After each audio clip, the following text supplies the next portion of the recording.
kita masih bersama dengan Wakil Menteri Haji dan Umroh Daniel Anzar Simanjuntak.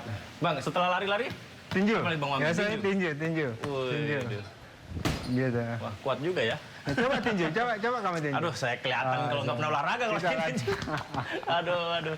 Bang, ini sambil olahraga juga nih, pengen nanya-nanya nih, Bang. Kita kan kalau kloter pertama berangkat kan 22 April ya? Iya, 22 April, 21 itu sudah mulai ada yang ke asrama ya. Nah, itu ya, misalnya Banten, kemudian Jakarta, dan beberapa kloter lainnya itu tanggal 22 sudah terbang.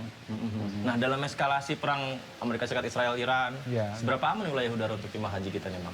Iya, makanya kemudian kita kan tidak bisa tebak ya dinamika yang berkembang. Bisa jadi eskalasinya meningkat, syukur-syukur eskalasinya terus menurun. Makanya kemudian kita mempersiapkan seluruh skenario. Kan kami sebutkan di awal yaitu ada 3 skenario. Pertama tentu skenario pertama pasti berangkat ya.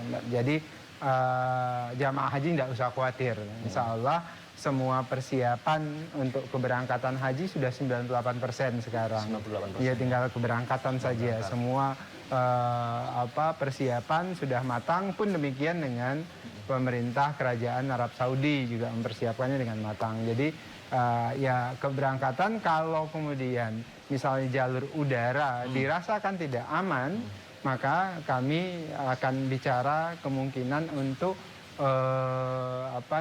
mengalihkan rute. Jadi ada 2 alternatif, yaitu rute selatan melalui Sri Lanka, kemudian ada rute melalui Afrika.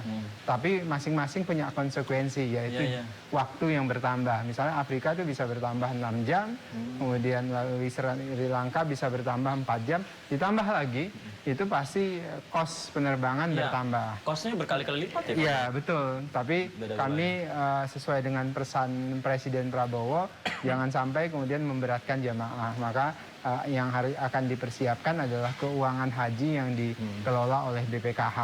Nah, kemudian kedua, kalau kemudian tentu yang kita harapkan normal ya. Yang kedua tentu adalah kalau kemudian pemerintah Indonesia memutuskan penundaan. Penundaan artinya yang berangkatnya tahun 2000 digeser jadi 2027. Tentu ini bagian yang tidak kita harapkan. Kemudian ke penundaan, sedangkan Arab Saudi tidak menunda misalnya.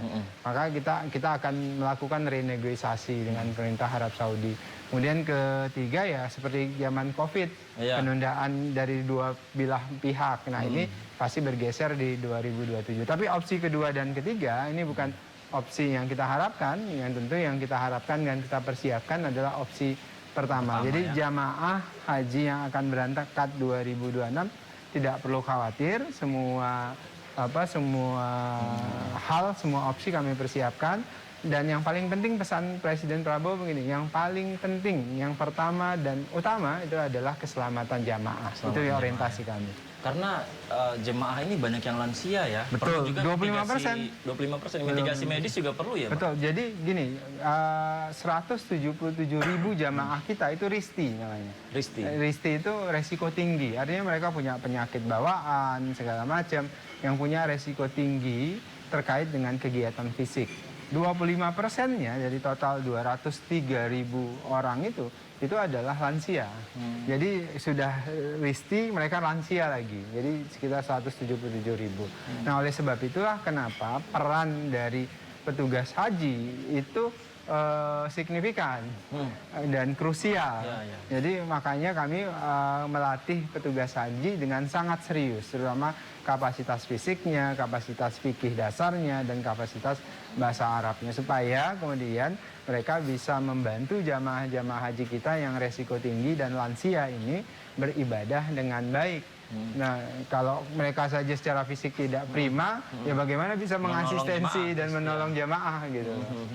Termasuk juga tadi disampaikan Bang Wamen kos ya. Ini kalau kosnya akhirnya pilihannya kita tidak berharap ke sana ya, kita harap opsi pertama yang bisa dilakukan. Tapi kalau memang ada kos bertambah dengan merubah rutenya begitu, anggaran kita bagaimana Bang negara? Ya, kan tahun 2022 itu tidak ada keberangkatan haji. Artinya kita punya saving yang cukup di BPKH, karena ada 1 tahun di mana tidak memberangkatkan jamaah haji. Nah, artinya kos tambahan itu bisa kita bebankan pada keuangan haji yang dikelola oleh BPKH. Nah, tentu ini semuanya akan dibicarakan dengan DPR RI bersama-sama.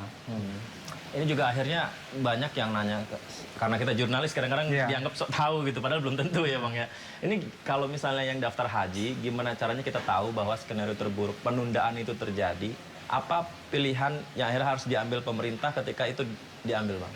Ya tentu pertama pertimbangan dari otoritas keamanan, baik otoritas keamanan penerbangan di dunia maupun Indonesia, kemudian otoritas keamanan Saudi Arabia dan tentu juga otoritas keamanan Indonesia. Jadi baik itu melalui Kementerian Luar Negeri maupun dari pemerintah kerajaan Saudi Arabia. Jadi dalam hal ini Kementerian Haji kan menerima saja. Kami given dari banyak pertimbangan-pertimbangan, baik itu dari otoritas keamanan maupun Kementerian Luar Negeri, baik itu yang di Indonesia maupun dari Saudi Arabia. Jadi pada prinsipnya Kementerian Haji ikut pertimbangan-pertimbangan dari mereka-mereka yang punya otoritas. Kalau sekarang kondisi di sana bagaimana Bang Wamen? Iya, kalau di Saudi Arabia dalam hal ini Makkah dan Madinah itu akan aman ya. Bahkan persiapan pemerintah kerajaan Saudi Arabia sudah matang sekali dan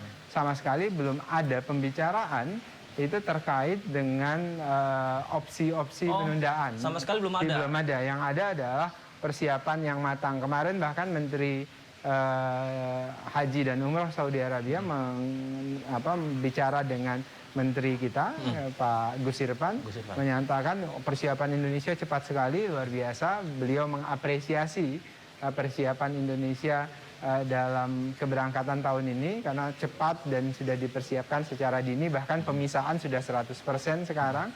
Nah, beliau mengapresiasi. Nah, saya insya Allah tanggal 28 akan berangkat ke Saudi, akan bicara dengan Wakil Menteri Haji terkait dengan opsi-opsi itu. Termasuk saya akan bicara di forum umroh di Saudi Arabia, di Madinah, terkait dengan pengelolaan umroh dan haji di tahun-tahun berikutnya. Termasuk penerbangan di Saudi juga tidak ada? Belum ada kan, sekarang itu penerbangan Saudi kan direct semua ke Indonesia ya, dan itu belum ada misalnya warning keamanan segala macam, itu belum ada. Ini sepertinya bentar lagi mau azan ya. Kita siap-siap dulu ya Bang ya. Ya, Nanti kita segera kembali pemirsa, tetap bersama kami.